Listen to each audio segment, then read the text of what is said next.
In this story, I look at contradictions. I'm Joanne Green. We're lined up on the couch in a little row. Our micro-mini golden doodle granddog, curled up, eyes closed. Our 3-month-old grandson, fast asleep in his dock-a-tot, and me. We're in Culver City, California on a Thursday afternoon in June, in a friendly Los Angeles neighborhood filled with retirees and young families, hipsters and screenwriters, dogs and more dogs. As I gaze out the window, I see a large Palestinian flag waving in the breeze. It belongs to the Syrian man who owns Jackson's Market and Café. I get it. He's collecting funds for Gazans. My son asks how I feel about the flag. I shrug. And how would you feel if it was a MAGA flag, he asks with a hint of a grin. Horse, I say. Yeah, that would bother me far more, he acknowledges. He and I are both solidly rooted in our Jewish identity, Jewish and liberal. In a city where it's cool to be Jewish, so I'm told, Stars of David are worn proudly, and this merchant gets to freely fly the Palestinian flag. In my mind, supporting the Palestinian people does not equate to being anti-Semitic. I'm aware that not everyone agrees. We live in strange times. Israelis, those with whom I relate, want the hostages returned and a new government put in place. The most right-wing members of Netanyahu's inner circle threaten to leave the coalition if the war ends too soon, which will mean new elections and possible indictments for the prime minister. I know I'm not alone in my utter horror over what happened on October 7th, in my pride over the Israeli people's response in caring for one another when the government and military were on a coffee break.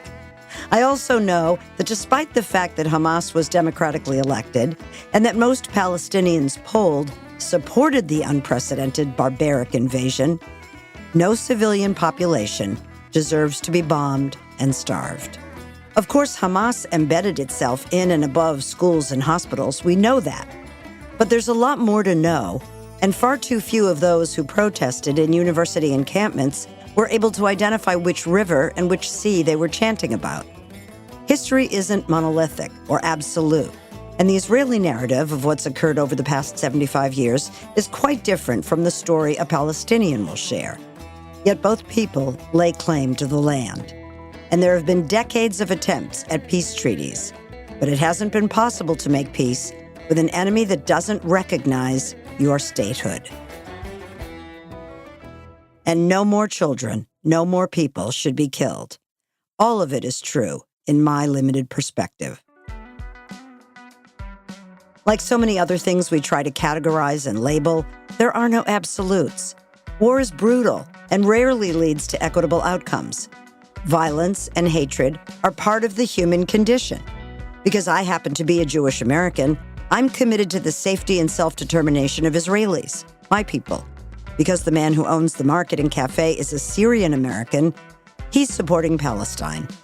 And so, dog on leash, baby in stroller, I order a fattoush salad at the Jackson Market, honoring the owner's roots and mine.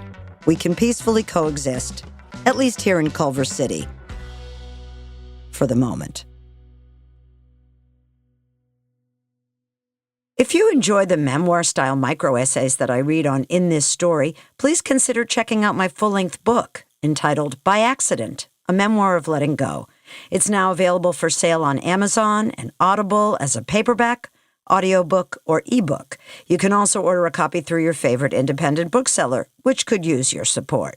Speaking of which, thanks so much for your support.